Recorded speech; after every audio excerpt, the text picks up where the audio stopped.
sao ấy. Nào, đâu thằng nào? Nó vừa ở kia xong. Ô kia kìa.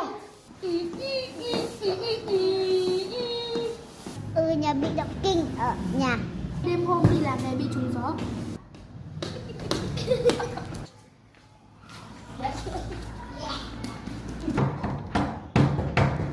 Ra đi ông. Đập vào đây. Đừng đẩy tôi.